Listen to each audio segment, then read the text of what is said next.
Assalamualaikum warahmatullahi wabarakatuh. Baiklah, saya akan menjelaskan tes sumatif pertama.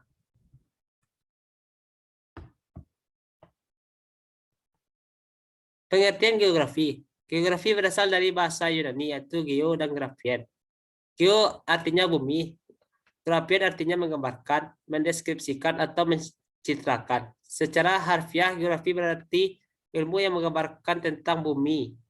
Menurut Bintaro, geografi adalah ilmu yang mempelajari atau mengkaji bumi dan segala sesuatu yang ada di atasnya, seperti penduduk, flora, fauna, iklim, udara, dan segala interaksinya. Pengertian regional. Regional adalah sebuah kawasan yang memiliki karakteristik tertentu. Berdasarkan geografisnya, sebuah regional dapat dibedakan dengan kawasan atau wilayah lainnya. Pengertian geografi regional.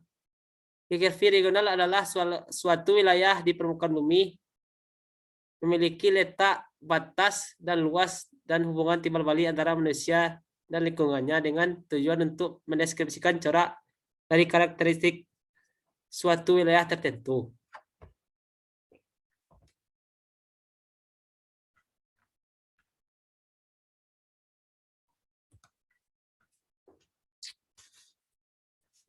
Tujuan dan kegunaan geografi regional. Tujuan geografi regional merupakan pendekatan tertentu dalam studi geografis yang mana lebih menjelaskan karakteristik di suatu wilayah. Kegunaannya adalah untuk mendapatkan pengaji suatu aspek fisik maupun sosial dalam suatu wilayah. Kriteria suatu regional. Pengaruh wilayah tingkatan yang mana daerah memiliki sifat-sifat suatu wilayah, baik kondisi alam, proses ekologis, atau lokasi wilayah. Pengaruh subwilayah. Tingkatan yang mana suatu wilayah atau daerah mengisi gap dalam jaringan daerah lindung dari perspektif subwilayah.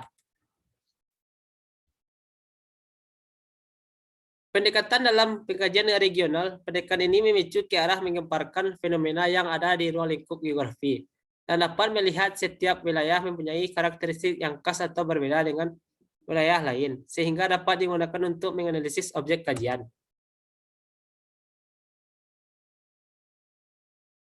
Pembagian muka bumi berdasarkan jenjang hierarki beserta contohnya. Pertama, iklim. Iklim adalah suatu jangka waktu yang lama dan dapat meliputi wilayah luas. Secara umum, sebuah garis lintang iklim dapat dibagi menjadi dua bagian, yakni iklim fisis dan iklim matahari.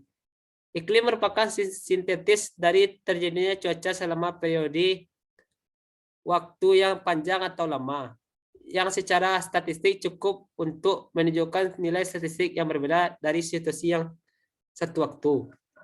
Yang kedua, relief. Relief adalah suatu permukaan bumi yang berbentuk cembung dan ada pun yang cekung. Permukaan yang bumi cembung diantaranya gunung, bukit, atau pegunungan.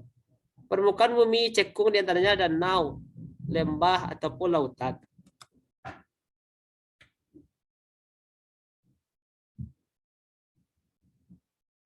Unsur manusia. Yang pertama, agraris. Agraris adalah merupakan hal-hal yang terkait dengan pembagian, peruntukan, pemilikan lahan. Agraris pula disamakan dengan pertanahan. Dalam banyak hal, agraris berhubungan dengan pertanian.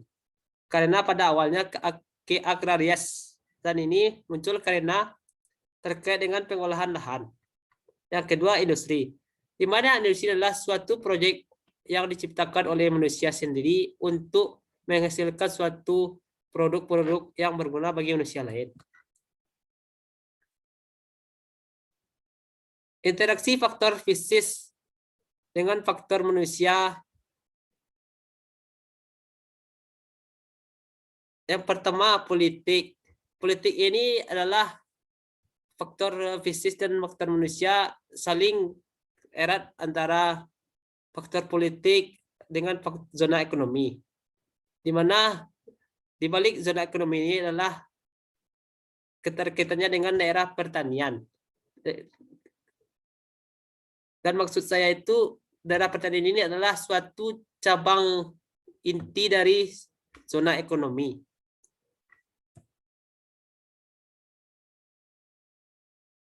Interrelasi dan interdependensi antar hubungan politik, ekonomi, dan budaya.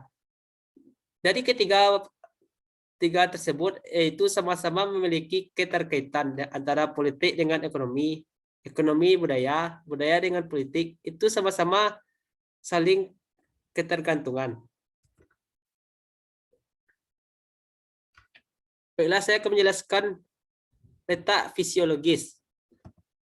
Pada peta tersebut, astronomi Indonesia terletak pada 6 derajat bujur timur, 11 derajat lintang selatan, 95 derajat bujur timur, 141 derajat bujur timur.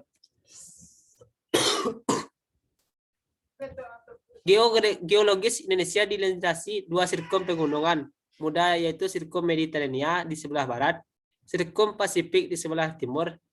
Ada pula formasi geologi batuan jalur pegunungan atau lempeng. Letak geologis inilah yang menyebabkan wilayah di Indonesia yang kesuburannya cukup tinggi. Namun perlu disadari bahwa pula letak geologis ini menyebabkan wilayah Indonesia rawan bencana yang tersebut salah satunya gempa bumi dan gunung meletus. Letak klimatologisnya adalah letak lintangnya menyebabkan Indonesia beriklim tropis dengan ciri memiliki curah hujan yang tinggi, memiliki hutan tropis yang luas, dan memiliki nilai ekonomis yang tinggi. Menerima penyinaran matahari sepanjang tahun. Banyak terjadi penguapan sehingga kelembapan udara cukup tinggi. Kalau kemaritiman Indonesia adalah atau letak kemaritiman Indonesia ini sangat baik sebab wilayahnya yang berbentuk kepulauan dikelilingi oleh 3 lautan besar, yaitu bagian timur Indonesia berhadapan dengan Samudra Pasifik, bagian selatan Indonesia berhadapan dengan Samudra Hindia, bagian utara Indonesia berhadapan dengan Laut Cina Selatan. Dampak letak maritim bagi Indonesia itu pertama, adanya usaha kegiatan di bidang pelayaran, usaha di bidang perikanan, serta di bidang pelabuhan di wilayah Indonesia. Indonesia mempunyai potensi ekonomi besar untuk dikembangkan dengan yang ekonomis yang tinggi. Letas atau politis, ekonomis, strategis, kultural. Dalam segi ekonominya, yaitu letak suatu negara dengan melihat jalur dan kehidupan ekonomi terhadap negara lain. Letak ekonomisnya Indonesia sangat baik karena letak Indonesia antara Asia dan Australia ditambah beberapa tempat di sekitar Indonesia yang merupakan pusat lalu lintas perdagangan, misalnya Malaysia dan Singapura. Negara tetangga Indonesia sangat membutuhkan hasil-hasil pertanian, hasil pertambangan yang banyak dihasilkan oleh negara Indonesia. Letak dan dalam konsep strategis Indonesia terbentuk karena Indonesia terletak di antara Samudra Hindia, Pasifik, antara benua Asia dan Australia. Akibat letak strategis ini, Indonesia dilalui jalur perdagangan dunia dan berada di lokasi perairan yang kaya sumber daya alam. Dalam segi kultural, Indonesia terletak di simpang 4 jalan antara benua Asia, Australia yang terdiri atas berbagai bangsa. Hal ini menyebabkan terjadinya akulturasi budaya, sehingga sosio-kultural Indonesia mempunyai banyak persamaan umum dengan negara-negara tetangganya. Batas darat dan laut Indonesia. Batas berupa daratan misalnya di Papua berbatasan dengan Papua Nugini dan Kalimantan dengan Malaysia Timur. Batas fisik region Indonesia yang berupa perairan adalah Samudra Hindia di sebelah selatan berbatasan dengan Samudra Laut Bebas dan Pulau Christmas Australia. Batas berupa laut juga terdapat di Selat Melaka antara Indonesia, Malaysia, Muang Thai atau sebagaimana dibahas dalam batas landas kontingen. Ya, terima kasih. Assalamualaikum warahmatullahi wabarakatuh.